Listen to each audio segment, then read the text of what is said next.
আগামী থেকে আমরা চাই এদেশের দায়িত্বে যারা আসবে কোনো মহিলা যেন না আসে, আসা লাগবে পুরুষ। আমি নরম ভাষায় বললে কত দূর যাচ্ছে আপনি চিন্তা করেছেন? আল্লাহ আমরহুম ইমরাতুন, কোনো একজন মহিলাও যেন না আসে। যেখানেই হোক দায়িত্বে থাকবে কারা বলেন? ওরা ডোনাল্ড ট্রাম্পের মতো একটা বিশ্ব মাতালকে দায়িত্ব দিল, কিন্তু কমলা হ্যারিসের মতো একটা শিক্ষিতা মেয়েকে দায়িত্ব দেয়নি। ওরা জাতে মাতাল হলো তাহলে ঠিক আছে, আর আমরা জাতেও মাতাল তাহলেও মাতাল। আগামী থেকে ভুল আর করা যাবে? যতই সেজে গুজে আসুক, যতই বাহানা নিয়ে আসুক না, আমরা দায়িত্বে দেব এবার মুসলমানদেরকে এবং পুরুষ মানুষকে। এটা হামজার কথা না নবীর কথা? বলেন বলেন। শুধু নবীর কথা না, আল্লাহর কথা। আর রিজালু কাওয়ামুনা আলান নিসা, পৃথিবীতে দায়িত্বে থাকবে পুরুষেরা, মেয়েরা হবে তাদের আজ্ঞাবহ। এখন পুরাটা উল্টিয়ে গেছে। এই করে করেই তো আমাদের দেশটা 54 বছরে পেছিয়ে গেল। নয়তো যদি একেবারে সর্বপ্রথম পুরুষ মানুষ এবং আল্লাহওয়ালা এই দুইটা গণান্বিত মানুষদেরকে আমরা দায়িত্ব দিতে পারতাম, বাংলাদেশ আরো আগে দাঁড়িয়ে যেত।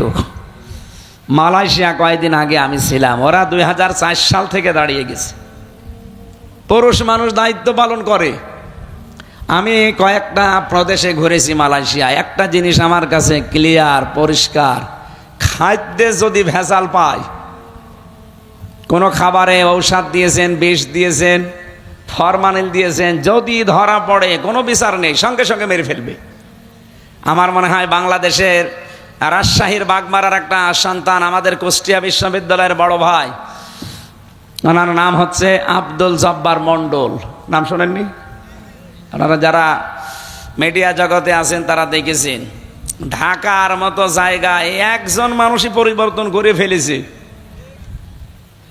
সারা বাংলাদেশের 8 বিভাগে যদি এরকম 8 জন, 64 জেলায় যদি 64 জন আব্দুল জব্বার মণ্ডলের মতো সৎ, নীতিবান এবং ভয় ভীতিহীন মানুষ আমরা দিতে পারতাম, এই দেশটাও খাদ্যে ভেজাল দেওয়ার সাহস কেউ দেখাতো না।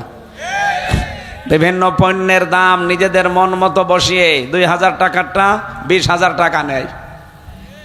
এরকম শপিং মল নেই? এই শার্টের দাম, এই পাঞ্জাবির দাম 2000 টাকা। এখানে নিজেরা কম্পিউটার দিয়ে কাগজ তৈরি করে সিলমোহর বানিয়ে ওই জায়গায় আটকে দেয়, এটার দাম। আর একটা সৈন্য দিলেই কত বলেন না কেন? মানুষ তাই করে। আপনি এটা বাইরে করে দেখেন। আমি ওখানে এই 9 দিন ছিলাম, একটা দিনও আমার কাশি হয়নি। আরে এখানে এসেছি আজ কয়দিন, কাশি না আরো কত কিছু হচ্ছে। এই 9 দিনে আমার ওই জায়গায় একটা ঔষধের নাম বলা লাগেনি যে ভাই ঔষধ লাগবে। তো এখানে এসে ঔষধ ছাড়া চলতেই পারছি না। ধোলা বালি আর জার যেভাবে খাদ্যে ভেজাল টিকে আছে, এই তো কত না। তা আমরা যে হাদিস পড়েছিলাম, অন্যায় দেখলে মাস্ট বি আপনাকে বাধা দেওয়া লাগবে, হাতের দ্বারা, ক্ষমতার দ্বারা, পাওয়ারের দ্বারা, শক্তির দ্বারা, টাকা পয়সার দ্বারা, যার যা আছে। যদি না পারেন, শুধুমাত্র ফিলিস্তিনের কথা বলছি না, যেখানে অন্যায় দেখবেন বাধা দেওয়ার জন্য কি বলেন? এ হাত কি শুধু এই হাত?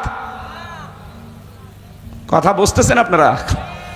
2 নম্বরে যদি না পারা যায়, আপনার কাছে মুখ আছে, আপনার কাছে মানববন্ধন করার জিনিসপত্র আছে, প্রতিবাদ করার মতো পত্রিকা আছে, মিডিয়া আছে, এইটার মাধ্যমে করবেন, যেটা সারা পৃথিবীতে মুসলমানের এই 2য় পর্যায়ে আছে। এটাও যদি কেউ না পারেন, অন্তর দ্বারা ঘৃণা করবেন আর মনে মনে পরিকল্পনা করবেন কি করে এটা বন্ধ করা যায়। চোর ঢুকে একটা একটা করে সব জিনিসপত্র নিচ্ছে, আপনি দেখতেছেন। মনে মনে আপনি সিদ্ধান্ত নেবেন যে এখন যদি চিল্লাপাল্লা করি, ওর হাতে তো ছুরি আছে, আমাকে কোপ দেবে। কি করা লাগবে তখন? আপনি মনে মনে সিদ্ধান্ত নেবেন, রব্বুল আলামিন ঘরের ভেতরে এদিক ওদিকে তাকিয়ে দেখবেন যে আমার সেই লাঠি কই, আমার সেই লাঠি কই। মানে কি? লাঠি আমার হাতে থাকলে চোরকে আমি এখন ঘায়েল করতে পারবো। কথা বলেন ঠিক কিনা? সুতরাং আজ আমাদের লাঠি দরকার। মুসলমানেরা শুধু অন্তর দ্বারা ঘৃণা করে নাউজুবিল্লাহ আস্তাগফিরুল্লাহ পড়ে অন্যায় দেখে বন্ধ হবে না। ওরা অন্যায় করছে বোমা দিয়ে, ওরা অন্যায় করছে অস্ত্র দিয়ে, ওরা অন্যায় করছে ফ্লোরিন দিয়ে। আর আমরা যদি বলি সুবহানাল্লাহ, আলহামদুলিল্লাহ, আস্তাগফিরুল্লাহ, আল্লাহ বাঁচা, হবে? বিশ্বনবীর ঘর ছিল কুড়ে ঘর, নবীজির খেজুর পাতার পাটি দিয়ে ঘর ছাওয়া ছিল, খেজুরের পাতা দিয়ে। কিন্তু তার বাড়ির সামনে অল টাইম 9টা ঘোড়া বাঁধা থাকতো। কয়টা? আপনি কি বুঝলেন এখান থেকে? তার বাড়িতে বর্ম ছিল যুদ্ধের, হেলমেট ছিল লোহার, তার হাতে ছিল তরবারি যার নাম জুলফিকার। আপনি চিন্তা করতে পারেন, বাড়ি হচ্ছে খড়ের, খেজুর পাতার, আর বাড়ির সামনে 9টা ঘোড়া বাঁধা আছে। সব সময় হাতে তার লাঠি ছিল, এক হাতে তরবারি আর এক হাতে লাঠি। আমাদের হাতে তো লাঠি নেই, আমাদের হাতে আছে কি? আস্তাগফিরুল্লাহ, নাউজুবিল্লাহ। আর কান্নাকাটি ছাড়া কিছুই করতে পারছি না। পরিকল্পনা করা দরকার বিশ্বের যারা বড় বড় মুসলমানদের ভেতরে সম্পদওয়ালা আছেন, শক্তিধর আছেন, এই মুহূর্তে ঈমান বাঁচাতে চাইলে এগিয়ে আসেন, নয়তো আপনিও বেঈমান হয়ে মরবেন। আমার কথার অর্থ বোঝা গেছে না? হাদিস পড়েছিলাম না, কোনো মানুষ যদি কোনো জিনিসের দায়িত্বে নেই, কিন্তু যদি মনে করে না এটা আমার, দখল করে নেয়, সে 1 নম্বরে শাস্তি পাবে কি? ফালাইসা মিন্না, সে নবীর উম্মত থেকে বের হয়ে যাবে। আগস্টের 5 তারিখের পর থেকে বাংলাদেশে বহু মানুষ বহু কিছু দখল করেছে যেটা তার নিজের না। না, সাতক্ষীরায় আরম্ভ হয়নি? অনেকেই শুরু করেছিল। বাবা শাহজালাল মদের কাছে সব হালাল, যেখানে যা পায় সব দখল করে। মনোজর বাবার ঘাট, হাট, আর বাকিটা যে বর্ডার পর্যন্ত, বন্দর পর্যন্ত দখল করে নিয়েছে। এই যে যার যেখানে যা পেয়েছেন দখল করলেন, চিন্তা করতে পারেননি যে এখনই যদি মারা যায় আমি আর নবীর উম্মতের ভেতরে নেই। বলেন, নবীর উম্মতের বাইরে গেলে হয় আপনি ইহুদি, নাই খ্রিস্টান, নাই মুশরিক, নাই বৌদ্ধ, এরকম 4500 জাতি আছে। যে কোনো জাতি হিসাবে আপনার মরণ হবে, আপনি মুসলমান হয়ে নবীর উম্মত হয়ে মরতে পারবেন না। 2 নাম্বারটা আরো কঠিন। ওয়ালিয়াতাবাওয়া মাকআদাহু মিনান নার, বিশ্বনবী বলেন সে যেন তার নিজের জায়গা জাহান্নাম বানিয়ে নেয়। হাদিসটা কি ছিল? মানিদ্দাআ মা লাইসা লাহু, যে ব্যক্তি কোনো জিনিসের অধিকার নিতে চায় অথচ সেইটা তার অধিকারে আসার কথা না, জোর করে জবরদস্তি করে দখল করে নিজের আয়ত্তে রাখে। আল্লাহ রাব্বুল আলামিন বলেন, ফাইন্না মাআল উসরি ইসরা, ইন্না মাআল উসরি ইসরা। আশার সঞ্চার করার জন্য বলছি, হতাশ হবেন না। আল্লাহ পাক বলেন ইন্না মাআল উসরি ইসরা। আপনি দেখেন, উসরুন শব্দের আগে আলিফ লাম, এর আগে মা, এর আগে আবার ইন্না। এখানে যারা আরবি গ্রামার বসে তাদেরকে জিজ্ঞাসা করছি, উসরুন মানে কষ্ট, দুঃখ। এ উসরুন দেওয়ার আগে আল্লাহ আলিফ লাম দিলেন, তার আগে মা দিলেন কেন? তাফসিরে ফি জিলালিল কোরআন সৈয়দ কুতুব রহমতুল্লাহ আলাইহি লিখেছেন, খুব ভালো করে খেয়াল করে শোনেন, আমি গতানুগতিক কথা বলছি না। রব্বুল আলামিন এখানে জানাতে চেয়েছেন, পৃথিবীর মানুষেরা কেউ যদি দুনিয়াতে 3টা কারণে একটা কষ্ট সহ্য করো, কয়টা? আপনার কারণ থাকা লাগবে 3টা। কষ্ট কয়টা? বলেন বলেন।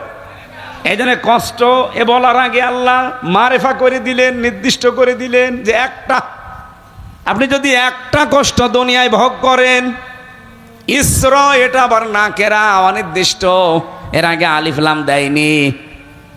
ভালো করে খেয়াল করেন, কে চলে যাচ্ছে আসছে ও দেখার দরকার নেই, এদিকে খেয়াল করেন। আমি আপনাকে জিজ্ঞাসা করবো এখনই, একটা কষ্ট দুনিয়াতে যদি আপনি ভোগ করেন, কয়টা কারণে? না, হচ্ছে না, এইভাবে ক্লাস নেওয়া যাবে না। এটা বিশ্ববিদ্যালয়ের ক্লাস চলছে মনে করেন। একটা কষ্ট দুনিয়াতে আপনাকে ভোগ করলে কারণ বললাম কয়টা? আরো জোরে, কষ্ট কয়টা? অবশ্য 4টা। এদিকে একটা বলিছে আমি না, এবারে একটা কেন বললেন সেটা জিজ্ঞাসা করব। আরো অ্যাক্টিভ হয়ে শোনা লাগবে। কোন দিকে তাকিয়ে আছেন? এদিকে তাকান। হ্যাঁ সেলাই বসো।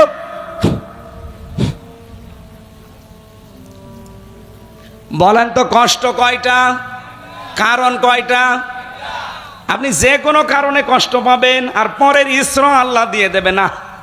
কষ্ট পাওয়া লাগবে তিনটা কারণে। আর কষ্ট যদি আপনি একটাও পান, এই পৃথিবী আর আখেরাত মিলে কমপক্ষে ৭০টা শোক আপনাকে আল্লাহ ভোগ করাবে। না, এখনো সুবহানাল্লাহ বলার সময় হয়নি, শেষ করি আগে। আল্লাহ কিন্তু রিপিট করেছেন আয়াতটা 2 বার, সূরা আলাম নাসরর 5 এবং 6 নাম্বার আয়াত। একবার বলে দিলে তো অর্থ হয়ে যেত, দ্বিতীয়বার আবার বললেন কেন? আমি একটা দুইটা না, বহু তাফসীর মিলিয়েছি। সবচাইতে বেশি আমার কাছে বোঝার মতো মনে হয়েছে ফি জিলালিল কোরআন থেকে সাইয়্যিদ কুতুব।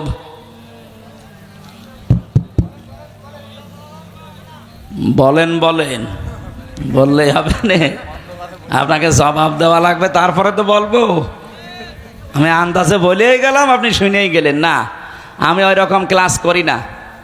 আধা ঘন্টা ক্লাস করব, দরকার হয় ওখান থেকে 10টা শিক্ষা নিয়ে বাড়ি যাবো। হ্যাঁ, এই পড়তেছে কোন ছাত্র গো? বসো। 1-1.5 ঘন্টা বসে থাকতে পারো না? বিয়ে দিলে বউ টেকবে ওর? যা এবার চলে যা।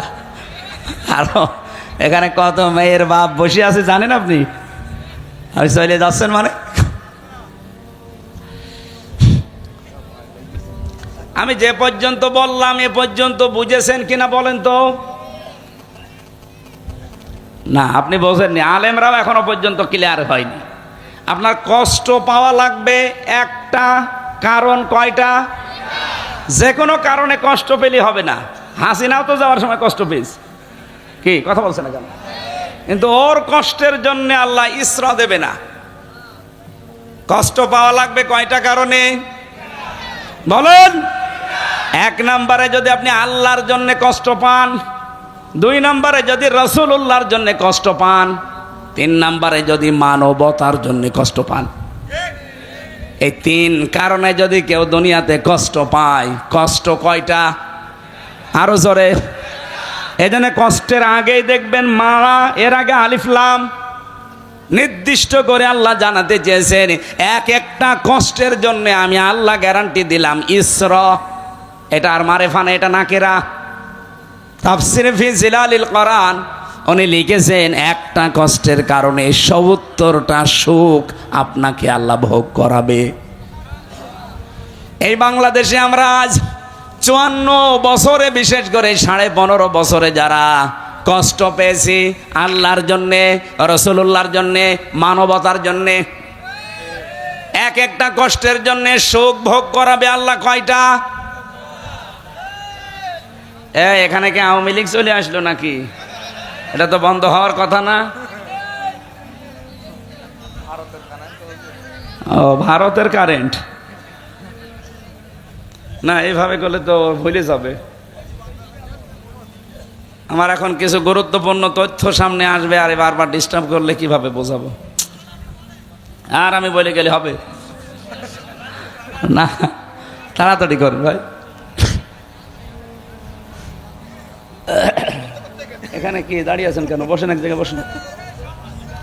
সুবহানাল্লাহ ওয়ালহামদুলিল্লাহ লা ইলাহা ইল্লাল্লাহ, সুবহানাল্লাহ ওয়ালহামদুলিল্লাহ লা ইলাহা ইল্লাল্লাহ, লা ইলাহা ইল্লাল্লাহ মুহাম্মাদুর রাসূলুল্লাহ। সাতক্ষীরাবাসী, আমি আবার রিপিট করছি, কারণ এটা আজকে থেকে বাড়িতে নিয়ে যেয়ে আনন্দ করা লাগবে। সিস্টেম আপনি পরের আয়াতে দেখেন, পৃথিবীতে কেউ যদি অবৈধভাবে একটা সুখ ভোগ করে, কয়টা? আপনি শব্দের দিকে খেয়াল করে মিলাবেন।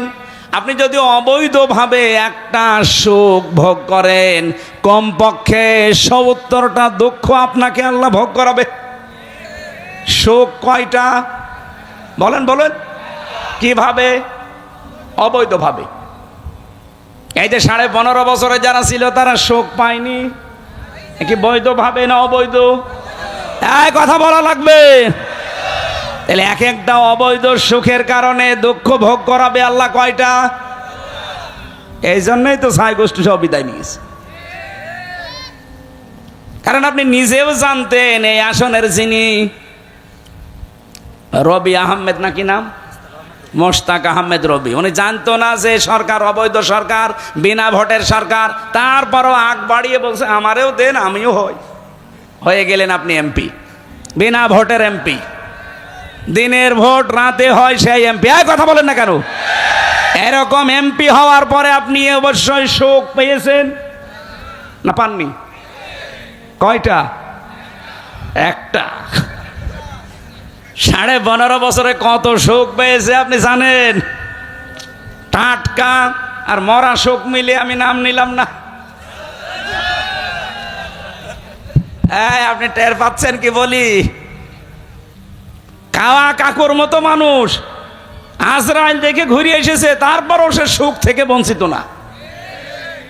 শরীর চলে না, তারপরও নাকি রাত 2টা পর্যন্ত বিভিন্ন নায়িকা গায়িকা তার কাছে গিয়ে শরীর টিপে দিত আল্লাহর নামে।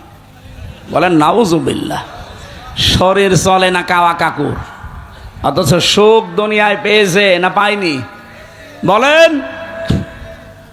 এই যে হাসাও মাহমুদ, এর চরিত্র এখন প্রকাশ পাচ্ছে। টাকলা মুরাদ, এর এখনো পর্যন্ত ইন্টারনেটে 6 মিনিট 8 সেকেন্ডের অডিও রেকর্ড আছে। এত নিকৃষ্ট কথা মেয়েদের সাথে মানুষ বলতে পারে? সে একটা মন্ত্রী ছিল। এরকম অবৈধ এমপি, মন্ত্রী, উপজেলা চেয়ারম্যান, মেয়র, অনেক ডিসি, এসপি, অনেক টিওন, ওসি মিলে বাংলাদেশে 1628 জন মানুষ দায়িত্বে ছিল। এই মানুষগুলো 15.5 বছরে যারা অবৈধ সুখ পেয়েছেন একটা, কয়টা? একটা সুখও যদি অবৈধভাবে ভোগ করে থাকেন 70টা দুঃখ আল্লাহ আপনাকে ভোগ করাবে। এবার ঠেলা টের পান। এক একটা সুখের জন্য যদি 70টা হয়, 15.5 বছরে অন্তত 1000 সুখ তো পেয়েছেনই। তাহলে আপনি ক্যালকুলেটর দিয়ে হিসাব করেন, ক্যালকুলেটর নষ্ট হয়ে যাবে, আপনার দুঃখ শেষ হবে না। আমার মনে হয় কথা আপনি বুঝেছেন। এখন যদি না বোঝার ভান করে থাকেন, এদিকে আসেন, আসেন। কানের নিচে এমন জোরে 2টা দেব, আপনি সব টের পেয়ে যাবেন। আপনি টের পাচ্ছেন না মানে? আগস্টের 5 তারিখের পর থেকে আজকে এপ্রিলের 7 তারিখ, এই 1 মাস 2 দিন হলো বাংলাদেশ দ্বিতীয়বার স্বাধীন হওয়া। 8 মাস। এই 8 মাস 2 দিনের ভেতরে প্রায় 27 বারের ওপরে ওরা চেষ্টা চালিয়েছে দেশটা যেন অশান্ত হয়। প্রত্যেকটা আল্লাহ নষ্ট করে দিয়েছে। কারণ তারা যে অবৈধ সুখ ভোগ করেছে, তার জন্য দুনিয়া আখেরাত মিলে তাদের এক একটা সুখে 70টা দুঃখ ভোগ করা লাগবে। তারপরে অন্য কথা। এই জন্যই তো হতাশ হয়ে গেছে যে না আর মনে হয় হবে না। কিছুদিন পরে পরে শয়তান ধোকা দেয়, শয়তান নাড়াচাড়া দেয় আর বলে আমি চট করে চলে আসবো। তারপরে যেই দেখে যে না এদেশের মানুষ এখনো সোচ্চার আছে, বলে না পরে। এই পরে পরে করতে করতে দেখবেন হঠাৎ করে পটল তুলিস, আর পটল তুললেই শেষ। কি কথা বলেন? রাজা আরো বাড়বে। এবার আসেন তো মূল কথায়। এই যে যারা পরকীয়া প্রেম করেন, এটাও তো একটা সুখ। এখানে একজন বলছে, এই এলাকায় কি এসব নেই? পরকীয়া প্রেম যারা করেন অবশ্যই আপনি সুখ পান না পান না? এটা কি বৈধ সুখ না অবৈধ? আরো জোরে। এরকম অবৈধ সুখ যারা পাচ্ছেন আপনি লিখে নেন কোরআনের কথা। অবশ্যই আপনাকে 70টা দুঃখ ভোগ করা লাগবে। এখন এই রাস্তায় যারা আছেন, আজকে এখনই তওবা করেন যে জীবনে আর এ লাইনে যাব না। নারী হোক আর পুরুষ হোক, এই মুহূর্তেই সাতক্ষীরার এই ময়দানে সিদ্ধান্ত নেওয়া লাগবে যে যা করেছি ভুল। অবৈধ এই সুখে কোনো শান্তি নেই। সাময়িক একটা অবৈধ সুখ ভোগ করলে দুঃখ পোয়ানো লাগবে দুনিয়া মিলে আখেরাত মিলে। কয়টা? আরো জোরে। সুতরাং এখনই আপনি আমার হাতে হাত দিয়ে দরকার হয় তওবা করেন। পরকীয়া প্রেমে যারা আছি এখনই আমি তওবা করে ওদের নাম্বার ডিলিট করে দেব। বিশেষ করে যাদের ভাবির সাথে লাইন আছে, মনে করছেন হুজুর কিছু জানে না, এলাকায় বহু মানুষ আল্লাহর নামে চালাচ্ছে। এমনকি প্রতিবেশীর স্ত্রীর সাথে লাইন আছে। এই কথা বলছে না কেন?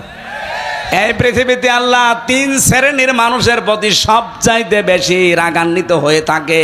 তার অন্যতম তারা যারা নিজের প্রতিবেশীর স্ত্রীর সাথে লাইন করে। এরকম কারা আছেন হাত তোলেন তো। আলহামদুলিল্লাহ, মানুষগুলো অনেক সচেতন আছে। যদি কেউ থেকে থাকেন, এমনকি বিবাহিতা মেয়েদের সাথে যাদের লাইন আছে, আরে ভাই আপনি কি আর লোক পান না? সে তো একজনের সংসারে আছে নাকি, আবার ঘুরে ফিরে তার সাথে লাইন করা লাগবে মানে? সুতরাং এরকম কাজ কারবার যারা আছেন পরকীয়া প্রেমে, এই মুহূর্তে তাদের নাম্বারগুলো এক্ষুনি ডিলিট করে দিন। কারা কারা রাজি আছেন এই কাজ করতে হাত তোলেন। আপনারা আছেন এই লাইনে? যাক, এলাকার মানুষ অনেক শক্তিশালী। আশা করছি, আমি হাসির জন্য বলি নাই, আমি পরিবর্তনের জন্য বলছি। এক একটা অবৈধ সুখ ভোগ করলে কয়টা করে দুঃখ যন্ত্রণা ভোগ করা লাগবে? আরো জোরে বলেন। আল্লাহ আমাকে সহ প্রত্যেককে তুমি এই গোনা থেকে, অবৈধ সুখ ভোগ কর থেকে বাঁচাও। অনেক মানুষ এখনো পর্যন্ত ধান্দায় আছে যে তাড়াতাড়ি দেন, তাড়াতাড়ি দিয়ে কি করব?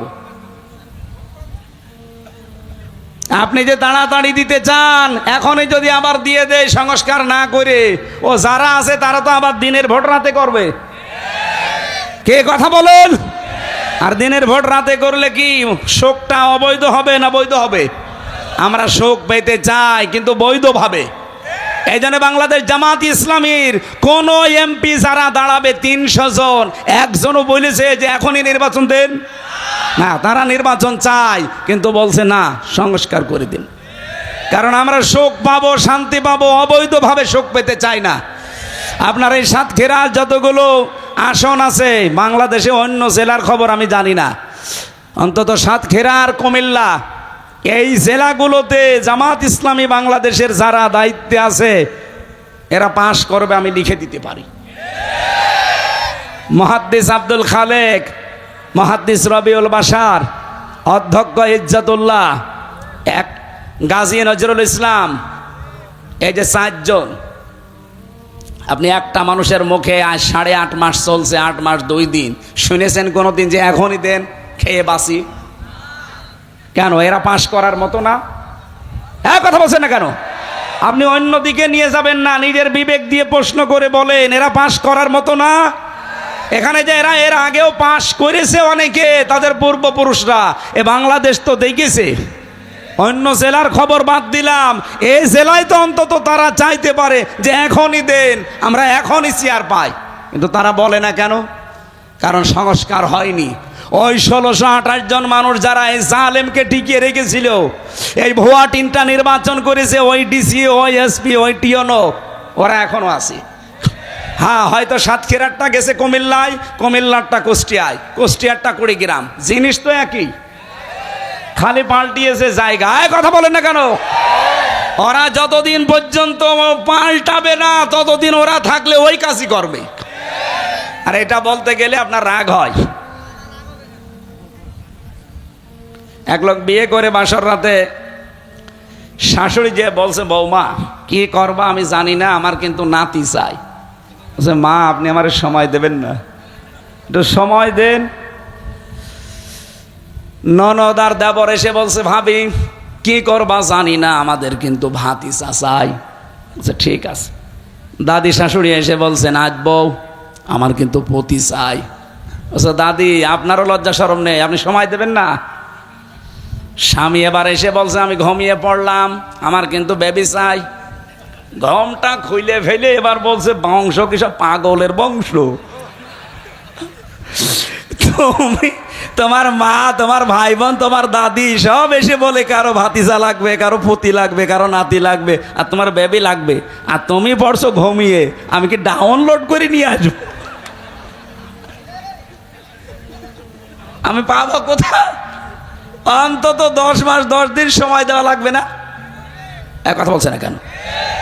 আপনি আমারে সময় দেন আর 10 মাস 10 দিন একটু সময় ব্যয় করেন, অবশ্যই নাতি হবে, পতি হবে, বেবি হবে, ভাতিজা হবে। কথা বলেন না কেন? কেবল 8 মাস 2 দিন, 10 মাস 10 দিন হতে এখনো 2 মাস 8 দিন বাকি আছে। আপনার কি করে হবে? আপনি ঘুমিয়ে পড়ছেন, ওগুলো কি আসমান থেকে আসবে? এই মানুষগুলো তো আছে। এই ডিসি, এই এসপি, সাতক্ষীরার এডিসি এখন নতুন একজন এসেছে, রিমান্ডে আমারে অত্যাচার করেছিল। আমার শরীরে এমন কোনো জায়গা নেই, 1 ইঞ্চি জায়গাও নেই। ওরা মানসিক এবং শারীরিকভাবে টর্চার করে নাই, অথচ এখনো তারা দায়িত্বে আছে বাংলাদেশের সাতক্ষীরার মতো জায়গায় এসে। আর আপনি বলছেন নির্বাচন দেন। নির্বাচন দিয়ে কি করবো? ওই তো দিনের ভোট আবার রাতে করে ফেলবে। কথার অর্থ বোঝার মতো যোগ্যতা সবার এখানে নেই। আমি উদাহরণটা এমনি দেইনি, এই উদাহরণটা বুঝতে পারলে অবশ্যই আপনিও বাংলাদেশ জামাত ইসলামের মতো আপনিও বলতে বাধ্য হবেন যে না, আগে সংস্কার করেন, এরপরে নির্বাচন দিন। খালি দেন দেন, খাবো খাবো, খেয়ে কি করবেন? ওরাও তো খেয়েছিল, 620টা বাড়ি বানিয়েছে। এক শয়তান ভূমি মন্ত্রী ছিল, একটা বাড়িতেও থাকতে পারে না। কয়েকদিন আগে মালয়েশিয়া যে দেখি, যে হোটেলে উঠেছি, নিচে বসে বসে চা খাচ্ছে। কি গো হুজুর, আমরা আগেই পালিয়েছি। আগে পালাবেন কেন? 620টা বাড়ি বানান, এখানেও সাহেব পাড়া বানিয়েছেন, কিন্তু তালা লাগানো, যেতে পারে না। ওখানে যে মায়ের খাবো, বাংলাদেশের 20 লাখ মানুষ এখানে থাকে, পিটিয়ে ভর্তা বানিয়ে ফেলবে। সিঙ্গাপুর, মালয়েশিয়া, থাইল্যান্ড, ইন্দোনেশিয়া, এরপরে বাহরাইন, কাতার, আমেরিকা, কতগুলো জায়গা যেখানে যায় সেখানে দেখি শয়তানরা বসে আছে। নিজেদের বানানো ফ্ল্যাটে বাড়িতে থাকে না, থাকে হোটেলে চুরি করে। নামে তা ওই 2-3 মাস পরে পরে একবার নামে একটু চা খাওয়ার জন্য, আর দেখা হয়ে যায়। আমারে বলছো হুজুর বাংলাদেশে কাউকে কিছু বলবেন না। বলবো না মানে শয়তানি করে টাকা পয়সাগুলো সব পাচার করলে, এই টাকা পয়সাগুলো দেশে থাকলে 36 লাখ যুবক এখন বেকার। এই মানুষগুলোর কর্মসংস্থান তৈরি হতো, এরা বাইরের দেশে গিয়েও বৈষম্যের শিকার হচ্ছে। মালয়েশিয়া যে দোকানে আমি এই যে জামাটা সেলাই করতে গিয়েছিলাম, ওনারে বললাম যে ভাই বাড়ি কোথায়? বলছে যশোরে। যশোর কোন দেশে? এই পাশের জেলা। ওর বাড়ি যশোর অভয়নগরে। 5 জন কাজ করছে দোকানে। পাশে যে আছে তার বাড়ি পাকিস্তানে। ওই পাশে 2 জন বসে আছে সেলাই করছে, ওর বাড়ি ইন্ডিয়াতে, তামিলনাড়ু। আর একজন আছে থাইল্যান্ডের। বললাম যে 5 জন আপনারা কাজ করেন, কার কেমন কি খরচ বলেন তো? প্রত্যেকের প্রতি মাসে 80,000 থেকে 1 লাখ টাকা উপায়। কত? মনে করেন 80,000 টাকা উপায় প্রতি মাসে মাসে বাংলাদেশের টাকায়। অথচ ওখানে বৈষম্য দেখেন। বাংলাদেশের যশোরের অভয়নগরের যে ভাইটা গেছে, ওই ভাইয়ের খরচ হয়েছে 6.5 লাখ টাকা। ইন্ডিয়া থেকে যেই 2 জন এসেছে, মাত্র খরচ তাদের 2,20,000 টাকা। ভারত থেকে কি পাকিস্তান থেকে যেই ভাই এসেছে, ওর মাত্র খরচ 1,20,000 টাকা। থাইল্যান্ড থেকে এসেছে যেই লোক, তার মাত্র খরচ 30,000 টাকা। বলেন আপনি এখন খরচ তো 5 জনের মিলে দেখলেন না কার কেমন আকাশ পাতাল? কারো 6.5 লাখ, কারো 2,20,000, কারো 1,20,000, কারো 30,000। অথচ সবার উপায় কি? 80,000। সবার উপায়। আমি বললাম এত বৈষম্য টাকাগুলো। বলছে এই টাকাগুলো সালমান এফ রহমান, ওই দরবেশ, আর হাসিনার ছোট বোন রেহেনা, আর একজন এমপির নাম বলল নুরে আলম, এই 3 জন মিলে এই টাকাগুলো নেয়। বাংলাদেশ থেকে বিশ্বের বিভিন্ন দেশে যারা যায় 2 লাখ খরচ হয়, আর 6 লাখ ওরা মেরে খায়। এই টাকাগুলো নিয়ে কেউ বেগম পাড়া বানিয়েছে, কেউ সাহেব পাড়া বানিয়েছে। তোরা টাকা মেরে খাবি, খা। টাকাগুলো বাইরে পাচার করলি কেন? এই দেশে যদি কর্মসংস্থান বানিয়ে দিতিস, এই যে 36 লাখ যুবক বেকার হয়ে পড়ে আছে বিশ্বের বিভিন্ন দেশে, তারা যে পায়খানা সাফ করে, রাস্তা ঝাড়ু দেয়, রুটি বানায়, আমি নিজে দেখেছি, পানি টেনে দিচ্ছে। এই মানুষগুলো বাইরে যে এই কাজগুলো করে, তাও 2 ঘন্টা 5 ঘন্টা না, 12 ঘন্টা ডিউটি। রুটি বানাচ্ছে 12 ঘন্টা একাধারে। কেন? আপনি এই বাংলাদেশে কত জায়গা পড়ে আছে, আজ চীন, আজ তুরস্ক, এমনকি আমেরিকা, বিভিন্ন দেশ থেকে রাশিয়া, এরা এসে এখানে মানুষের কর্মসংস্থান তৈরি করার জন্যে, তাদের ব্যবসার জন্য এগুলো খুলতেছে। আমার নিজের দেশের টাকা দিয়ে যদি খুলতে পারতাম, এ দেশটা মালয়েশিয়ার মতো অনেক আগে দাঁড়িয়ে যেত। আমি কি বেশি বলে ফেলেছি?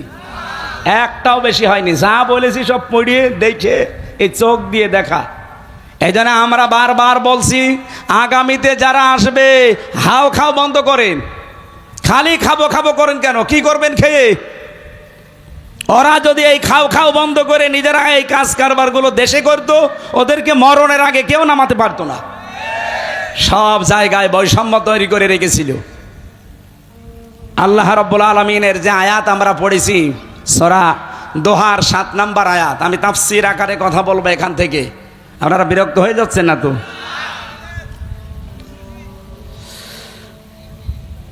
সুতরাং আমরাও নির্বাচন চাচ্ছি, এ দেশটাকে সংস্কার করে এমন এমন মানুষের হাতে আমরা দিতে চাই, সৎ এবং যোগ্য। সৎ বলেন, শুধু সৎ দেখলে হবে না, লোকটাকে যোগ্য হওয়া লাগবে। আমি ওপেন বলছি, বাংলাদেশ জামাত ইসলামীতে আমি যোগ দিয়েছি, আমি করি এই কারণ আমি দেখি এই দেশ চালানোর মতো সৎ এবং যোগ্যতা সম্পন্ন সব সেক্টরে তাদের মানুষ আছে। আপনি এর চাইতে উন্নত কোন দল সব সেক্টরে কাজ করতে পারে, যোগ্যতা সম্পন্ন, আপনি দেখান, আমি এক্ষুনি চলে যাব। এই কথা বলেন না কেন? আমি পাইনি, এজন্য আমি যাইনি। আমি যা পেয়েছি দেখে শুনে বুঝে, আমি তো আর আপনার মতো আন্দাজে হাঁ করে চলতে পারি না।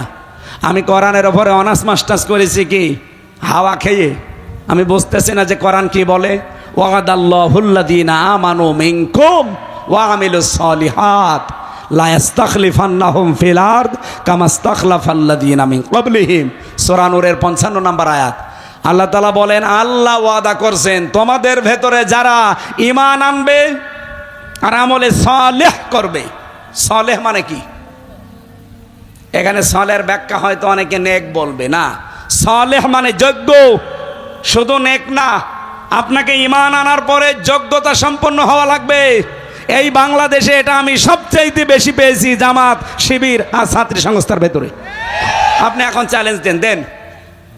অনেক মানুষ রাজনীতি করে আখের গোছানোর জন্যে, খালি খাবো খাবো এই ধান্দায়।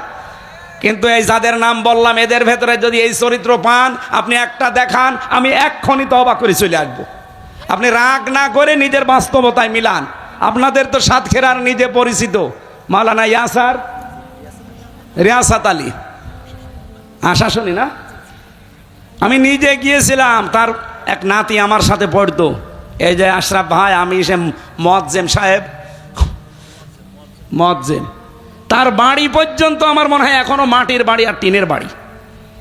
সে একজন এমপি, আর বাংলাদেশে এমপি পায় আমরা 620টা বাড়ি। আরে শয়তান, তোর বাড়ি লাগে কয়টা? হ্যাঁ, আমার একটা বাড়ি থেকে বাবার বাড়ি কুষ্টিয়া হালসা, নিজের বাড়ি কুষ্টিয়া শহরে। এই আমার চিন্তা হয় যে আমার তো ছেলে নেই, আমার 3টা মেয়ে, যা করব কামাই সব খাবে জামাই। ও সাথে আমি কামাই করে করব কি? তাই আমার ভয় হয়।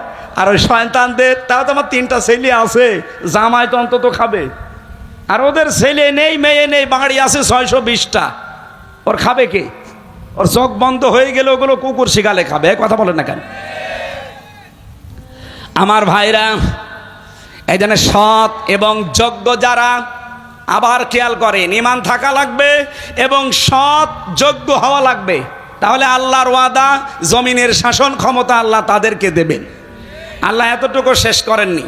আল্লাহ বলেন, কামাস্তাখলাফাল্লাযীনা মিন ক্বাবলিহিম, লামে তাকিদ নুনে সাকিলা, গ্যারান্টি দিচ্ছি তোমাদের আগে যারা এই 2টা গুণ ছিল তাদেরকে আমি জমিনে শাসন ক্ষমতা দিয়েছিলাম। আল্লাহর ওয়াদা মিথ্যা হবে? আমরা যেহেতু দেখতে পাচ্ছি সামনে পরিবেশ তৈরি হচ্ছে, মাত্র 15 জন মানুষ চাইতো এই দেশে ইসলাম কায়েম হোক আগস্টের 5 তারিখের আগে।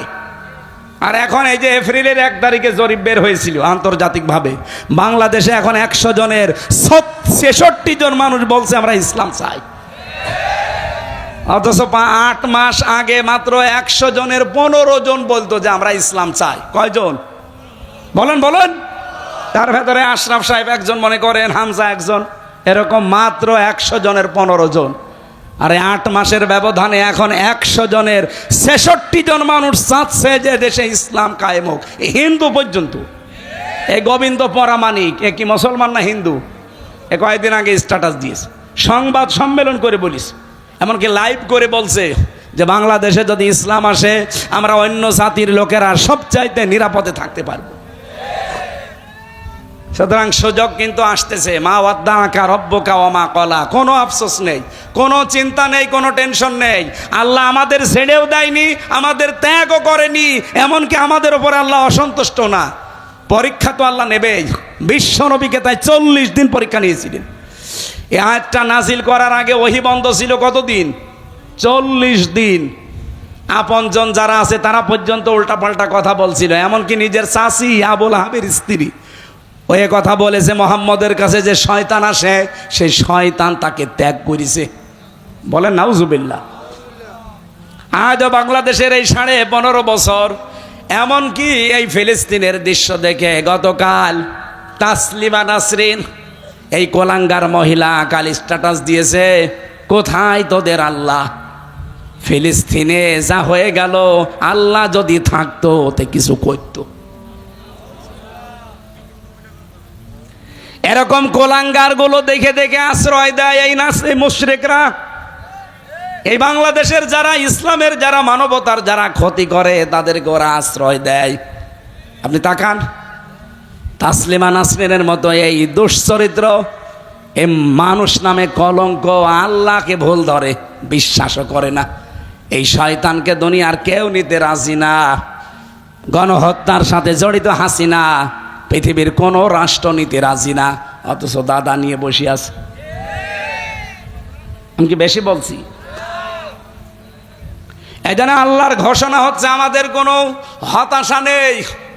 মা ওয়াদ্দাআকা রব্বুকা ওয়া মা ক্বালা, হে নবী আপনি আফসোস করবেন না, আমি আপনাকে ছেড়ে দেইনি। 2টা কসম দিয়ে আল্লাহ আয়াতটা শুরু করেছেন, ওয়াদ-দুহা ওয়াল-লাইলি ইযা সাজা, দিনের মধ্য দিনের আলোর কসম। সকালের কসম দিলেন না, বিকালের কসম দিলেন না। আল্লাহ একেবারে যখন সূর্য মাথার উপরে, যখন পৃথিবী একেবারে ফুল আলোকিত হয়ে যায়, এই সময়টার কসম দিলেন কেন? হে নবী আপনার জীবনে অনেক হতাশা ছিল, আমি দেখেছি আপনি পর্যন্ত 40 দিন ভারাক্রান্ত হয়ে গিয়েছিলেন। আর ওরা আপনাকে বিভিন্ন রকমের কথা বলতে বলতে একেবারে নাজেহাল করে ফেলেছে, নিজের আপন চাচি পর্যন্ত। আপনার কোনো দুঃখ নেই, এই হতাশা থাকবে না। একেবারে দিনের মধ্য দিন যখন সূর্য মাথার উপরে, এই সময়ের কসম দিলাম। অল্লাইলি ইদা সাজা, রাতের কসম দিলাম কেন? এতদিন যারা আনন্দ করেছে, রাতের আধারের মতো তাদের জীবনে অন্ধকার নেমে আসবে। আপনি দেখেছেন না, এই দেশে যারা অবৈধভাবে সুখে ছিল, তাদের জীবনে কোনোদিন আমরা কল্পনাও করি নাই যে সময় পাল্টাতে পারে। আল্লাহ পাক এমন অন্ধকার ঢেলে দিয়েছেন, 5 মিনিট সময় চেয়েছে তাও পাইনি। এমনকি এত পেয়াদা, পাইক পেয়াদা, এত লোকজন, এত খাদেম, যাওয়ার সময় একটা লোকও সাথে পাইনি। কথা বলেন না কেন? কি হতাশা নেমে এসেছিল জীবনে। আমি যাওয়ার আগের দৃশ্য দেখেছি, চোখ মুছতেছি। আমি মনে হয় ওই দিনই তার জীবনে প্রথম চোখে পানি দেখলাম। এর আগে যতই কান্নার নাটক করুক, জীবনে কান্দেনি, খালি আন্দাজে মনোরুমাল দিয়ে চোখ মুছেছে। কান্না করেছে আগস্টের 5 তারিখে, যেদিন বিদায় নেবে ওই দিন। এর নাম সাজা। এর নাম কি? অল্লাইলি ইযা সাজা। শুধু তাকে উদ্দেশ্য করে আল্লাহ বলেননি ওই জামানায়, এটা কিয়ামত পর্যন্ত থাকবে। আর আমরা যারা আছি কিয়ামত পর্যন্ত আয়াত থেকে আশার সঞ্চার জাগাবো। মা ওয়াদ্দাআকা রব্বুকা ওয়া মা ক্বালা ওয়ালাল আখিরাতু খায়রুল লাকা মিনাল উলা। হে নবী আপনার আগের চাইতে পরে ভালো। এতদিন যাই হয়েছে হয়েছে, বিশ্বের মুসলমানেরা কোনো চিন্তা নেই। ইহুদিরা যে মানুষগুলোকে মেরে ফেলেছে, এরা শুধু মারা যায়নি, এরা শাহাদত বরণ করেছে। আর শাহাদত যারা বরণ করে ওরা কিন্তু মারা যায় না। কি? ওয়ালা তাহসাবান্নাল্লাযীনা কুতিলু ফি সাবিলিল্লাহি আমওয়াতা বাল আহইয়াউন ইনদা রাব্বিহিম ইরযাকুন। আল্লাহ বলেন যারা শাহাদত বরণ করে এদেরকে তোমরা মৃত বলবা না, এমনকি ধারণাও করবা না। সূরা বাকারার 154 নম্বর আয়াতে পাবেন ওয়ালা তাকুলু লিমা ইউকতালু ফি সাবিলিল্লাহি আমওয়াত। আর সূরা আলে ইমরানের 169 নম্বর আয়াতে পাবেন ওয়ালা তাহসাবান্নাল্লাযীনা কুতিলু। মুখে তো বলাই যাবে না, ধারণাও করা যাবে না যে মরে গেছে। যারা শহীদ হয় মুখ দিয়ে আপনি কখনো বলবেন না যে মরে গেছে, ধারণাও করবেন না মরে গেছে। আল্লাহ বলেন বালা হায়া, তারা জীবিত। কে বলছেন? আরো জোরে বলেন। ইনদা রাব্বিহিম ইরযাকুন, শুধু জীবিত না, তারা তার রবের কাছে রিজিক পাচ্ছে। সুবহানাল্লাহ বলতে পারেন নাই? সুতরাং 2024-এ 2732 জন মানুষ শহীদ হয়েছে। কি? এবং ফিলিস্তিনে, এই গুজরাটে, বিশ্বে বিভিন্ন জায়গায় আজ মানুষ, মুসলমানরা যারা বিনা কারণে মারা যাচ্ছে বিধর্মীদের হাতে, এমনি মারা যাচ্ছে না, এরা শহীদ হচ্ছে। আর শহীদ হলে কি মরে? বলেন বলেন। ওই যে ওই বাচ্চাটা বলছিল না যে আমাকে মেরে ফেলেন, আমি শুনেছি জান্নাতে নাকি খাবারের কোনো অভাব নেই। এজন্য যারা শহীদ হচ্ছে এ মানুষগুলো সৌভাগ্যশালী। আর যাকে তাকে আল্লাহ শাহাদতের মরণ দেয়ও না।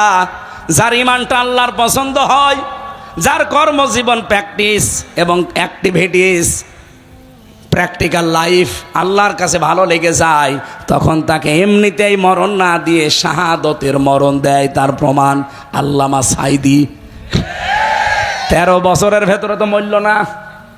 এ জালেমের হাতে আল্লাহ তাকে শাহাদতের মরণ দেবে। তার সারা জীবনের মোনাজাত ছিল আল্লাহুম্মা ইন্নী আসআলুকা শাহাদাতান ফি সাবিলিক। হে আল্লাহ, তুমি আমাকে যদি মরণ দাও, এমনি মরণ দিও না, শাহাদতের মরণ দিও। ওনাকে যে শহীদ করা হয়েছে এটা এখন দিন যত যাচ্ছে প্রকাশ পাচ্ছে। কথা বলেন ঠিক কিনা? এই জন্য শাহাদতের মরণ যারা পাবেন, আমি শহীদ জিয়ার জন্য দোয়া করি। কারণ এই লোকটার নাম শুনলেই মানুষ বলে শহীদ। কি আপনি দেখেন তো, বঙ্গবন্ধু শেখ মুজিবুর রহমান, ওনাকে মানুষ মেরে ফেলেছে। শহীদ জিয়াউর রহমান, ওনাকেও মানুষ মেরে ফেলেছে। একজনের নাম শুনলে মানুষ বলে শহীদ, আর একজনের নাম শুনলে কোনোদিন শহীদ শুনেছেন? কোনোদিন কোনো মানুষকে বলে যে শহীদ বঙ্গবন্ধু? না, আমি শুনিনি। কিন্তু শহীদ জিয়া, একথা আমি নিজে কাবা শরীফের ইমাম। আমি 16 সালে হজে গিয়ে দেখেছিলাম, পাশে ওই যে আরাফাতের ময়দানের পাশে যে মসজিদের নামিরা অনেক খুতবা দিচ্ছিলেন ওই মসজিদে। ওই সময় শহীদ জিয়াউর রহমানের নাম ধরে দোয়া করে ডাক দিয়ে আরবিতে বলছিলেন, রব্বুল আলামিন শহীদ জিয়াউর রহমানকে জান্নাতের সুউচ্চ মাকাম দান করো, তার আরশের নিচে তাকে তুমি ছায়া দাও। চিন্তা করলাম এই কথা বললো কেন? পরবর্তীতেই দেখি উনি কয়েকটা জিনিসের নাম একটা একটা করে বলছিলেন। শাজারাতুজ জিয়া, নিম গাছ। আমরা বলি নিম গাছ, ওই দেশে বলে শাজারাতুজ জিয়া, জিয়া গাছ। বাংলাদেশ থেকে হাজার হাজার নিম গাছ তিনি প্লেনে করে নিয়ে ওখানে লাগিয়ে দিয়েছিলেন আরাফাতের ময়দানে। লক্ষ লক্ষ হাজিরা ওখানে যায়, ওই ছায়ায় আশ্রয় নেয়। আমি নিজেও ছিলাম। অটোমেটিক মুখ দিয়ে দোয়া চলে আসে, এই ছায়াটা যিনি দিল আল্লাহ তুমি তাকেও ছায়া দিও, বলেন আমিন। শহীদ জিয়াউর রহমানের জন্য আমি দোয়া করি। কিন্তু তার নাম নিয়ে, তার আদর্শের নাম নিয়ে আজ যারা লোটপাট করে চাঁদাবাজি করে খাবেন, এটা আপনাদের নিজের ওপরে বর্তাবে। বলুন, একটা মাজলুম সংগঠন তারা। এই 15.5 বছরে তারা অনেক অত্যাচার, জুলুম, নির্যাতনের শিকার হয়েছে। কিন্তু কিছু মানুষের কারণে আজ তারা কালার হয়ে যাচ্ছে। কিশোরগঞ্জের এই ফজু পাগলা কি, আর ওদিকে চাঁপাই নবাবগঞ্জের স্বামী স্ত্রী বানিয়েছে কোন মিস্ত্রি আল্লাহ জানে এদের। আমার মনে হয় এদেরকে ধরে এখন পাবনায় পাঠানো দরকার। কয়েকদিন আগে আমার পাবনায় অনুষ্ঠান ছিল, গিয়েছিলাম এই পাগলা গারাত দেখতে। যে দেখি পাগল কমে গেছে, ভালো হয়ে গেলে তাদেরকে পাঠিয়ে দেয়। যেখানে অনেক প্রায় 700, 750, 800 পাগল থাকে, 150, 200 পাগল আছে। তার মানে যারা ছিল চিকিৎসা করে করে ওখানে থাকার পরে নার্সিং করে তাদেরকে বাড়ি পাঠিয়ে দিয়েছে। এখন এই নতুন পাগল যেগুলো, এগুলো এখন ওখানে ভর্তি করা দরকার। এদেরকে ইনজেকশন দেওয়া দরকার হাই পাওয়ারের, যে পাগল ভালো হয়ে যাবি তারপরে তোরে বাইরে এনে আনব, তাছাড়া এদের দ্বারা বদনাম হয়ে যাচ্ছে। এই জন্য আমাদের চিন্তা নেই দুনিয়ায় ক্ষমতায় কে যাবে না যাবে না, আমরা দেখতে পাচ্ছি আল্লাহর এই আয়াত আগের চাইতে পরে ভালো। ওয়ালাল আখিরাতু খায়রুল লাকা মিনাল উলা। এটা কি শুধু নবীকে বলেছিলেন? কিয়ামত পর্যন্ত আমরাও আছি। এই কারা গয়রা কারা? পোশাক পায়খানা ছাড়া বাইরে যেতে পারবেন না, আর যদি খুব বেশি নেশা লাগে বিড়ি খাওয়ার জন্য যেতে পারেন। আপনাদের পাশেই তো বেনাপোল, এখানেই তো এসব বানায়। আকিস গ্রুপ এখানে বানায় না? ওমরা বর্ডার এটা, ও এটা তো এটা আমার কাছে যশোর মনে করছে। নাভারণে বানায়, নাভারণ ওই যে বেনাপোলে লাইনে ওগুলো বানায়। খান, আপনারা কি বলবো, আর দু একটা হালকা পাতলা খান, খেয়ে আবার চলে আসে। অনেকে আবার জয় মোবাইলে স্ট্যাটাস দেয়, মেসেজ লেখে, হুজুর বিড়ি খাওয়া কি? যদি বলি যে হারাম না হারামের কাছাকাছি, তখন হাসে। ও মনে করে যে এটাই অত বেশি অসুবিধা নেই, আমি দু একটা খাই। পৃথিবীতে একটা মাত্র খাবার যার গায়ে লেখা থাকে যে আমাকে খেলে ক্যান্সার হবে, কি হবে? এরপরও অনেকে বিড়ি খায় না। সাতক্ষীরা এসব নেই? এ জেলায়ও বিড়িখোর আছে। কারা কারা বিড়ি খান হাত তোলেন তো দেখি। মুরব্বী একবারে 2 হাত তুলেছে, তার মানে ও ডবল বিড়ি খায়। না, এটা ছেড়ে দেওয়া লাগবে ভাই। আমার মনে হয় যারা নেশা করে, শুধু বিড়ি না, বিভিন্ন নেশা দ্রব্য যারা ভক্ষণ করে, এই দোষ শুধু তাদের না, এ দোষ তাদের বউদেরও। ওই যে মেয়ে লোক দাঁড়িয়ে আছে না, ও বউদেরও দোষ আছে। ও থাকতে দেয় কোন কারণে কাছে? মা বোন যারা এসেছেন, আপনার স্বামী যদি কোনো নেশা খায়, সে বিড়ি হোক সিগারেট হোক, আর বাকিগুলোর নাম বললাম না, ওই শয়তানরে কাছে থাকতে দেবেন না। বলবো তোর বিছানা আলাদা করে দিলাম, যতদিন ওইটা না ছাড়বে কাছে থাকতে পারবি না, এমনি টাইট হয়ে যাবে। হ্যাঁ, আমরা এর পরের যে এক আয়াত পরে একটা আয়াত পড়েছিলাম, এই আয়াতটার ব্যাখ্যা করার জন্য বসেছি। আমি জানি এখানে যারা আছে, এমনকি যারা আপনারা শুনছেন, এই আয়াতের বাংলা যে অর্থ আমি জিজ্ঞাসা করব, যদি বলতে পারেন। আমার বিশ্ববিদ্যালয়ে মাস্টার্সে যখন ভাই ভাই চলছিল, ওই যে ওকেও ভাই ভাই ডেকেছি, ওরা তো 8টা 10টা প্রশ্ন করেছি, আমারে মাত্র একটা প্রশ্ন দিয়েছিল, ওই সেই প্রশ্নটা আজকে আছে। আমি জবাব দিয়েছিলাম একেবারে যেভাবে আমি পড়েছিলাম তাফসিরে। অনেকগুলো তাফসিরে আছে একরকম, একটা তাফসিরে আলাদা আছে। আমার ভাই ভাই যিনি ছিলেন বাইরের এক বিশ্ববিদ্যালয়ের ডক্টর, এত খুশি হয়েছিলেন, ফুল মার্কস আমাকে দিয়ে দিয়েছে। এটা অনেকের ভেতরে আমার মনে হয় মানে সঠিকটা জানা নেই, আজকে আমরা সঠিক জানবো। আল্লাহ পাক বলেন, আলাম ইয়াজিদকা ইয়াতীমান ফাওয়া, কিছু নিয়ামত স্মরণ করাচ্ছি। হে নবী, আপনার আগের চাইতে যেহেতু পরে ভালো হবে, এজন্য দিন যত যাবে সামনে মুসলমানদের হাতে বিশ্ব আসবে। শুধুমাত্র কয়েকটা শর্ত দিয়েছেন আল্লাহ। ওয়ালা তাহিনু ওয়ালা তাহজানু ওয়া আনতুমুল আ'লাউনা ইন কুনতুম মুমিনিন। কোনো ভয় নেই, কোনো চিন্তা নেই, তোমরাই সফল হবে, বিজয় হবে যদি মুমিন হতে পারো। বলেন তো, মুমিন হওয়ার দায়িত্ব কার? বলছে আল্লাহর। আল্লাহ মুমিন হবে? বিজয় দেওয়ার দায়িত্ব কার? আরো জোরে বলেন। বিজয় হওয়ার দায়িত্ব আমার না, কারণ বিজয় আমার হাতে।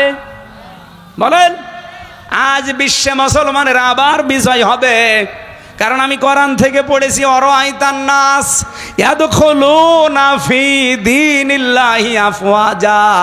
হে নবী, যখন আল্লাহর সাহায্য আসবে তখন আপনি বিজয় দেখতে পাবেন। ইযা জা নাসরুল্লাহি ওয়াল ফাত। আর বিজয়ের যে 9টা ধারা আছে, তার প্রথম ধারায় আপনি দেখতে পাবেন দলে দলে পালে পালে মানুষ ইসলামে প্রবেশ করছে। কোথায় 15%, কোথায় 66%? মাত্র 8 মাস। আপনি বছর চাইতে দেন। এই বাংলাদেশে আমার বিশ্বাস কোরআনের এই আয়াত 100% সত্য। 100 জনের 100 জন মানুষ বলতে বাধ্য হবে আমরা ইসলামে দেশে চাই। আমরা চাই না। আগামীতে দেখতে চাই আল্লাহর এই কোরআন দিয়ে বাংলাদেশের 56,000 বর্গ মাইল চলছে। কারা কারা এটা দেখতে চান দেখি তো? লিল্লাহে তাকবীর।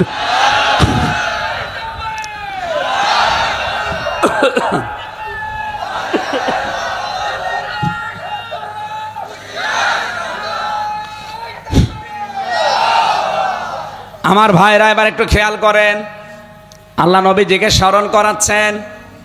আপনি যদি বিজয় নিজে অর্জন করতে চান পারবেন না, কারণ বিজয় আপনার হাতে আমি দেইনি। বিজয় কার হাতে? আপনার দায়িত্ব হচ্ছে ইন কুনতুম মুমিনিন, আপনি মুমিন হবেন। এই নির্দেশটা শুধু মুমিন নবীজিকে আল্লাহ দেয়নি, তামাম দুনিয়ার মুসলমানদেরকে আল্লাহ দিয়েছেন। এই জন্য আমরা সামনে যদি বিজয় হতে চাই, 1 নম্বরে আমাদের দায়িত্ব হচ্ছে আমরা মুমিন হব। মুমিন কাকে বলে? বাংলাদেশের মানুষের ভেতরে একটা ভ্রান্ত ধারণা, মুমিন মানে বিশাল জুব্বা গায়ে থাকবে, পাগড়ি থাকবে, হাতে তসবিহ থাকবে, দুনিয়ার কোনো খেয়াল থাকবে না, বিশাল বুজুর্গ। কি মুমিন কারা? ঈমান আছে কার? আমাদের এই দেশে শুধু লেবাসে আমরা তাকওয়া খুঁজি, লেবাসে ঈমান খুঁজি। ঈমান তো এই জায়গার ব্যাপার।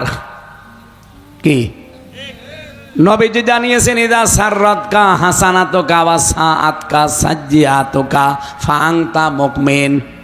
যখন তোমার ভালো কাজগুলো তোমাকে আনন্দ দেবে আর অন্যায় কাজগুলো তোমাকে কষ্ট দেবে, তখন বুঝবে তোমার ঈমান আছে।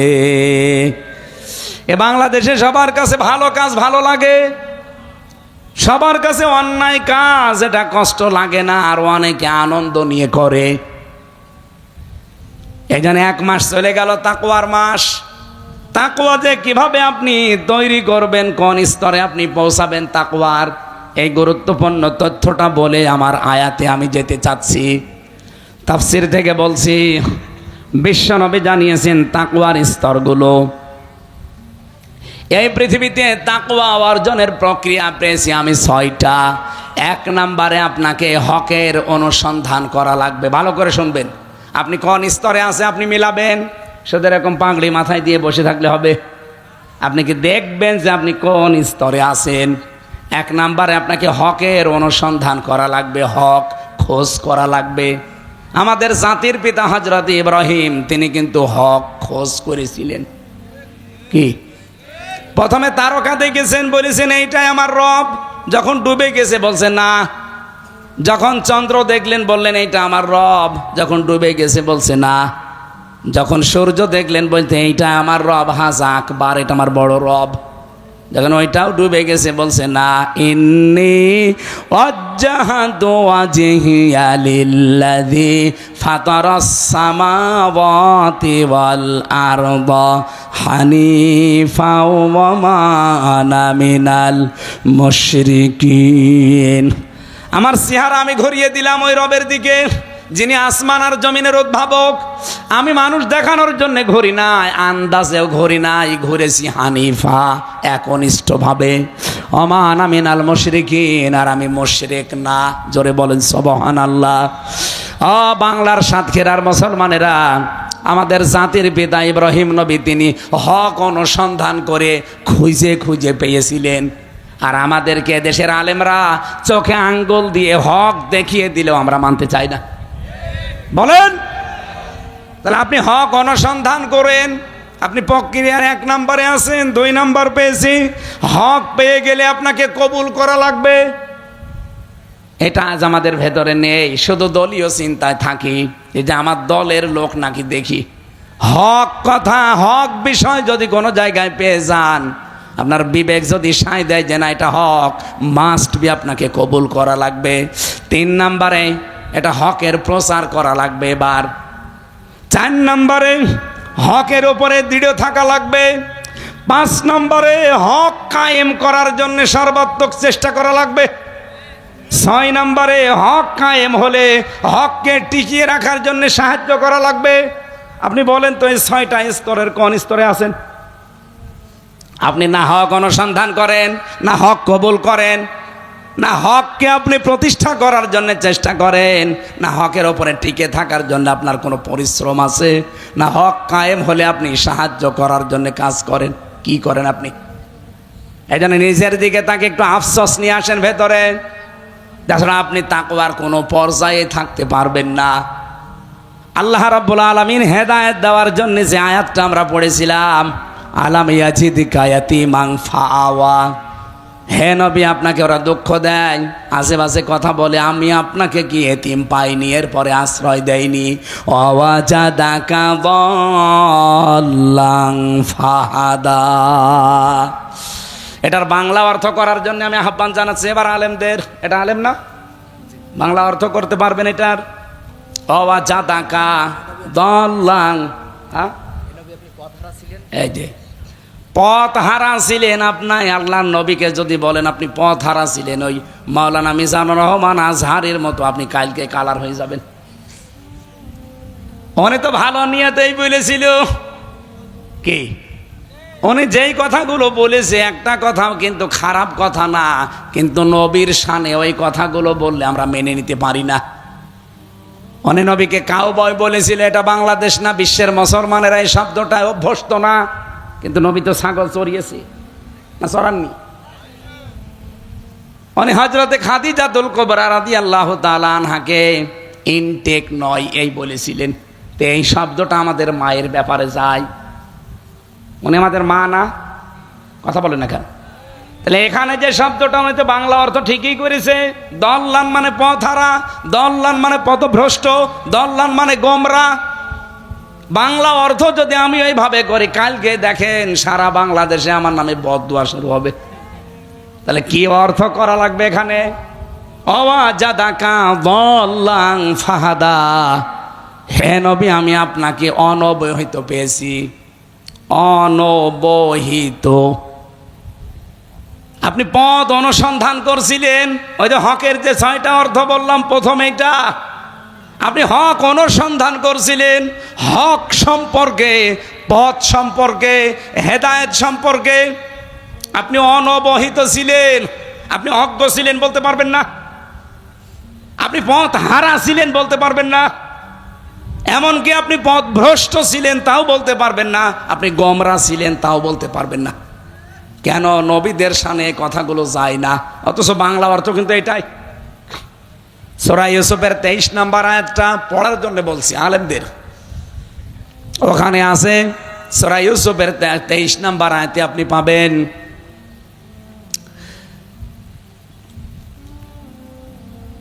ইন্নাহু লা ইউফলিহুজ জালিমুন ওয়া লাকাদ হাম্মাত বিহি ওয়া হাম্মা বিহা। বিহি আর বিহা একটা পুরুষ একটা মহিলা। এর বাংলা অর্থ যদি আমি শাব্দিক দেখে দেখে করি, দেখেন তো আপনার মনে কি বলে। আল্লাহ বলেন জেনা করার জন্যে জুলাইখা যেমন রাজি, ইউসুফও রাজি। এই না মানে কোন হুজুর নিয়ে আসবেন, নিয়ে আসেন, বাংলা অর্থ আপনি বের করে দেন। অলাকদ অবশ্যই, হাম্মাত বিহি ও হাম্মা বিহা, জেনা করার জন্যে এই মহিলা জুলাইখা যেমন আগেই রাজি, সব খুলে বসে আছে। ইউসুফ নবীও তো মানুষ। কি আল্লাহ বলেন হাম্মাদ বিহি, উনিও রাজি হয়ে গিয়েছিলেন। বলেন তো এভাবে অর্থ করলে নবীর ওপরে তোহমত আসে না, আর আমার ঈমান থাকবে? তাহলে অর্থ কি করবেন? আল্লাহ পাক বলেন দুইজনে রাজি হয়ে গিয়েছিল। এর পরের শব্দে আল্লাহ জবাবটা দিয়েছেন লাউলা বুরহানা রব্বি, যদি তার রব তাকে কিছু বোরহান দলিল প্রমাণ না দেখাতেন। তাফসীরে জালালাইনের ভেতরে 3টা কথা আছে এই আয়াতের ব্যাখ্যা করতে গিয়ে। 1 নম্বরে তিনি কি দলিল দেখেছিলেন, কি প্রমাণ? প্রথম নাম্বারে তিনি দেখতে পেয়েছিলেন ঘরের ভেতরে তার বাবার সুরত নিয়ে হযরত ইয়াকুব আলাইহিস সালাম সামনে দাঁড়িয়ে যেন বলছে, ইউসুফ আমি তোমার বাবা বলছি, তুমি কিন্তু জিনা করতে পারো না। দ্বিতীয় নম্বরে হযরত জিবরাইল আলাইহিস সালাম জান্নাত থেকে একটা কাগজ নিয়ে এসে তার সামনে তুলে ধরেছে, ওখানে লেখা ছিল ওই চিরকুটের ভেতর, আমি তোমার মালিক বলছি তুমি জিনা করতে পারো না। তিন নম্বরে আজিজে মিসর জুলাইখার স্বামী, সে সরাসরি তার সুরতটা নিয়ে মনে হচ্ছে ঘরের ভেতরে দাঁড়িয়ে আছে। এই তিনটা বরহান আল্লাহ পাক তাকে দেখিয়েছেন। শুধু তাকেই না, এর পরের আয়াতে আপনি একটু তাকান, কাযালিকা লিনাসরিফা আনহু সুআ ওয়াল ফাহশা ইন্নাহু মিন ইবাদিনাল মুখলাসিন। বলেন আল্লাহু আকবার।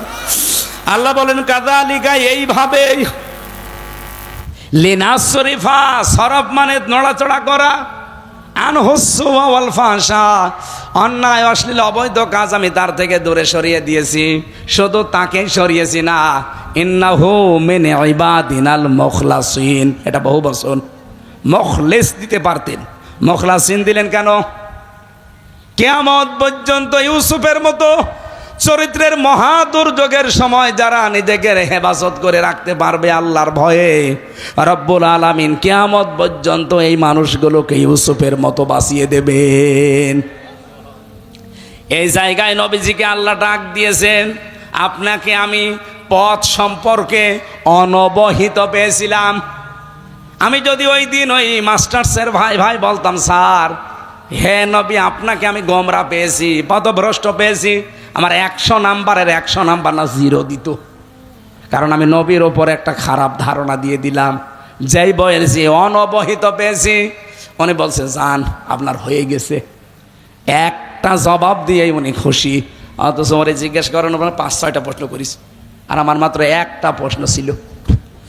রব্বুল আলামিন বলেন আপনাকে আমি পথের অনুসন্ধানকারী পেয়েছি, পথ সম্পর্কে ও অনবহিত পেয়েছি। এতটুকু আল্লাহ শেষ করে দিলেন না, ফাহাদা, এরপরে আপনাকে আমি নিজে পথের দিশা দিয়েছি।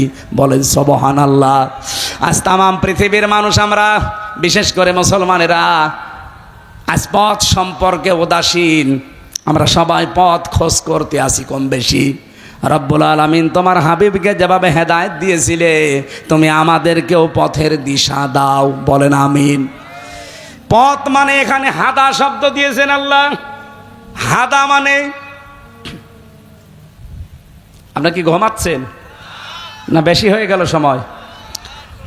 হাদা শব্দের যতগুলো অর্থ আমি পেয়েছি, পড়া কোরআন শরীফের ভেতরে আপনি কোরআনের নাম পাবেন 55টা। তার ভেতরে একটা নাম আছে কোরআনের, কোরআনের নাম হচ্ছে হুদা। কোরআনের নাম কি? হুদা মানে পথ প্রদর্শনকারী। এটা যদি ইসমে ফাইল থেকে নিয়ে আসেন, হাদিন মানা ইউফিদু ইসমে ফাইল, ইসমে ফাইলের অর্থ এর উপকার কি?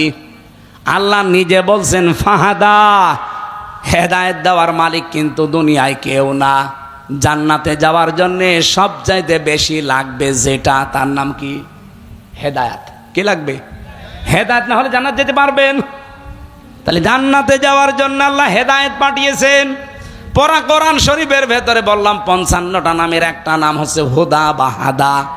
অমাং দা ইলাইহি হাদা, যে ব্যক্তি কোরআনের ডাকে ডাকে মানুষকে ডাকে, আল্লাহ তাকে হেদায়েতের উপরে রাখে।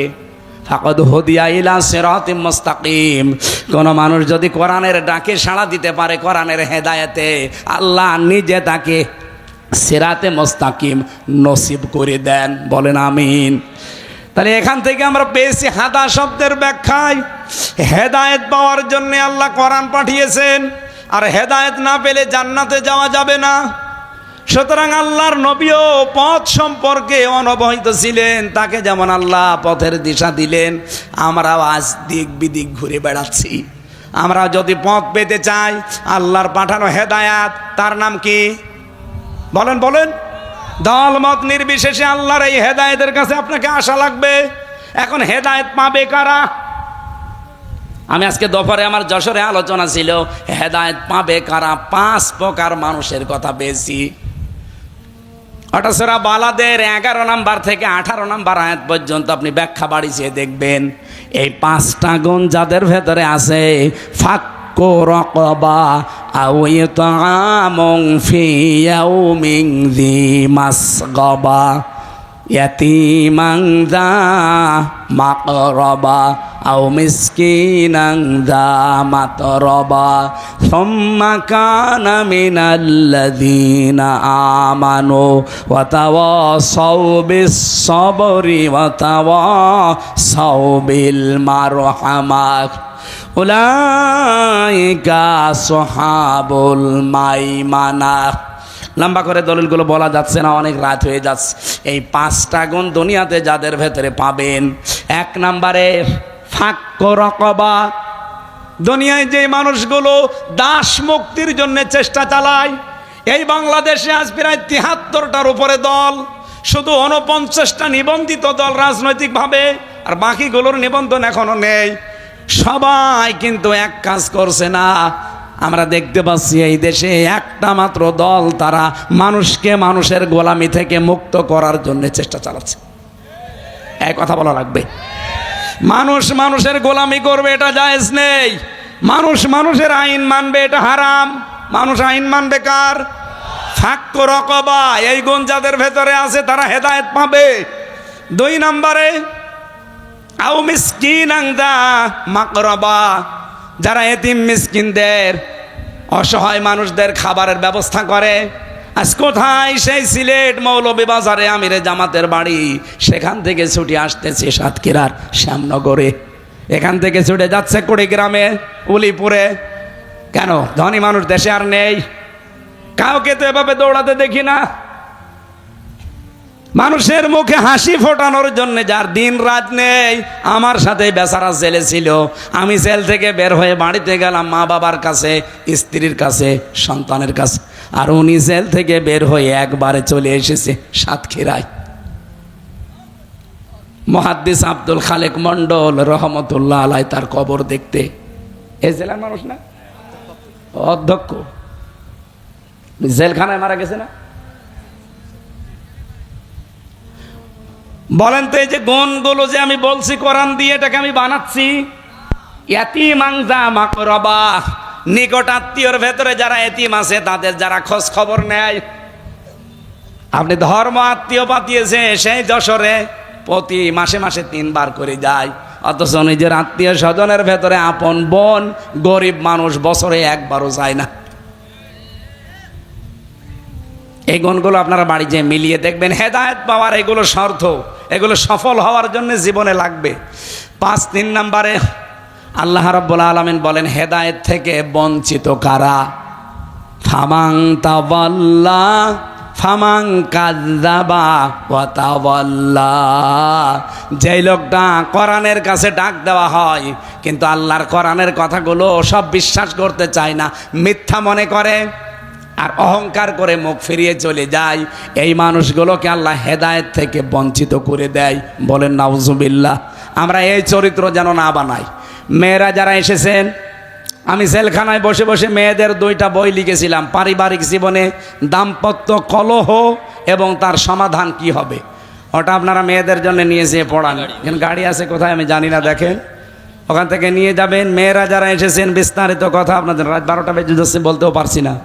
হযরতে খাদিজাতুল কুবরার কথা বলছি। জীবনে কোনোদিন 1 ওয়াক্ত নামাজ পড়েননি, একটা রোজা রাখেননি, জীবনে একদিনও পর্দায় থাকেননি, একটা বারও জীবনে হজ করেননি, অথচ আল্লাহ তাকে সালাম দিয়েছেন আর জান্নাতে ঘর বানিয়ে তার জন্য পাঠিয়েছেন। একটাই মাত্র কারণ, জীবনে কোনো দিন তিনি স্বামীর মনে দুঃখ দেননি। এখানে যারা আমরা স্বামী বসে আছি, আশরাফ ভাই সহ, বলেন তো কেউ হাত তুলে বলতে পারবেন যে জীবনে কোনো দিন আপনার স্ত্রী একদিনও আপনাকে দুঃখ দেয়নি? তোলেন, হাত তোলেন, কে পারবেন তোলেন। বিয়ে করে হাত তুলছো নাকি আন্দাজে? কি বউ পেয়েছো? ও কি বউ নাকি রসনের স্বাদ? না যাকে, এতগুলো মানুষের ভেতরে স্টেজে এত বড় বড় হুজুর, নাকি বিয়ে করেনি? এও হাত তুলতে পারেনি, তার মানে ওর বউ একে দুঃখ দিয়েছে। কেউ আমরা পারলাম না, সাথে আমিও পারি না।